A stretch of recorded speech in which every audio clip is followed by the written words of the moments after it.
Hey y'all, welcome to another episode of the Catalogue Project. Today we're doing Floating the Ghost. To celebrate the release of Floating the Ghost 2, we're going to look at the OG version. Cult Lake Recordings release number 6. Floating the Ghost is the noisier, more experimental side of Dracula Dolphin, which does like songs from the Dream Shore. Recommended.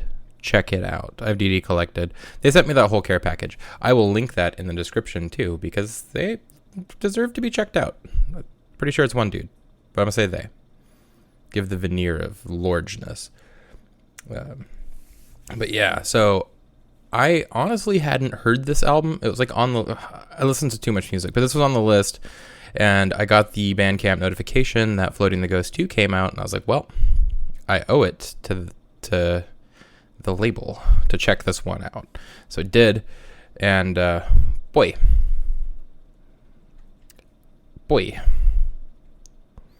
Packaging's awesome, by the way. Really enjoy it. But yeah, so we start with Descend. Noisier is certainly correct. It's distorted, almost audio glitched opening with some yelling. It's wild. It's descended into madness for sure. Escape Plan. You got some lovely smooth sax kicking us off to Lightfully Lo-Fi. Feel like I'm in a supermarket commercial, but it still has some like cuts and chops on the overlaid vocals. And it has a growing ominous vibe to it as well. Like the track continues. It's kind of morphing from comfortable to suspenseful. I like it. By the end, it's kind of like, what is going on? Collateral Damage. Really like the noise on the it's like drum track on this one. It's almost like real player compression, but not quite. It has some harsh noise coming through, but for the most part, this track's pretty listenable. I like the higher synth riff that they use for the sample. It's pretty nice. We have Gone Time, really up-tempo start. Fucking frantic, man.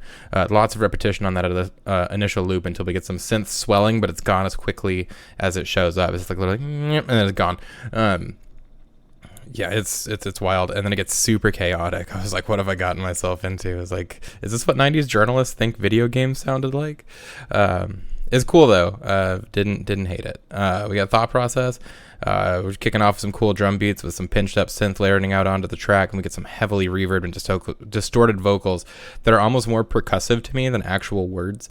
They're super just like, as they come in, and it's like, what is, all right. Yeah, and then the drum track goes insane before it fades out. What's kind of like a danceable drum track that kicks us off and it breaks down. It slows way down to a chiller version of part of the initial beat before picking back up. It kind of reminds me of like 90s hip-hop beats through a fax machine. Sort of. And then it settles down before picking back up and like abruptly ending. Then we get Dream Drug, which is an accurate name. There's so much going on in this intro. The drums go insane and settle into a groove, some ghostly synth playing over the top. We get these really harsh cuts over the track, and then it kind of goes insane again. I feel like I'm enjoying this.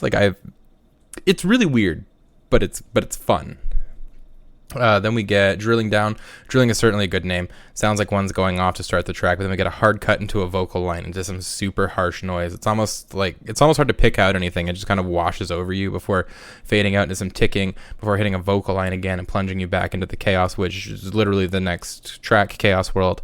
We get another distorted vocal line at the very end of the track that immediately transitions into like sounds like Doom or Wolfenstein remixed and distorted, complete with enemies, but you get that like noise going on there with like pew-pews. It's super neat. Had fun. The Order Death starts with some reverbing, repeating vocals with some heavy reverb on a snare, and it's like, I don't know if it's doing that because it's very like noisy, but like it's almost like it's panning back and forth between like the audio channels. If it is, that's dope. If it's not, I'm hallucinating, which is fair. But yeah, until we get like this big bombastic note to scare the shit out of me. I was listening to it and I was like, cool.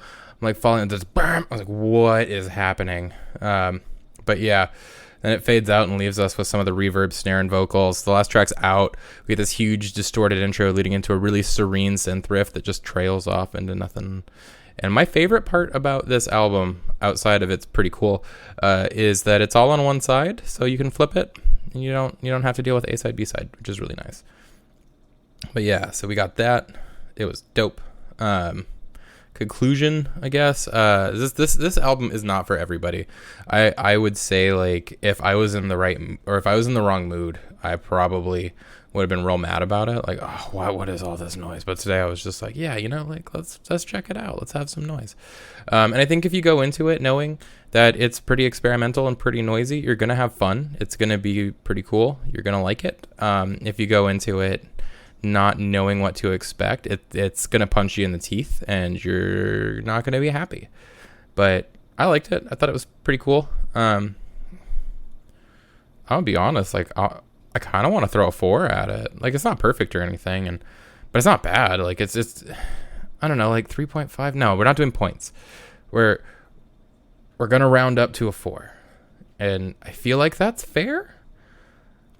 Like I said, it's super weird, and like if you're in the wrong mood, or like this noisy, experimental, just harsh noise isn't your thing, like it's gonna be a 1 for you. But I thought it was dope. I'd do this again. I'm looking forward to picking up the next one when I have money again. I just bought Dragon Ball Wave 1, 2, and 3.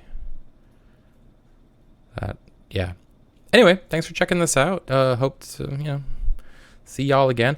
I was gonna be like, I'm at 69 subscribers, noise, but I'm at 70 now, and I hope y'all enjoyed like the new editing tricks I've been employing. Let me know if you do. Thanks for checking it out, dudes. Later.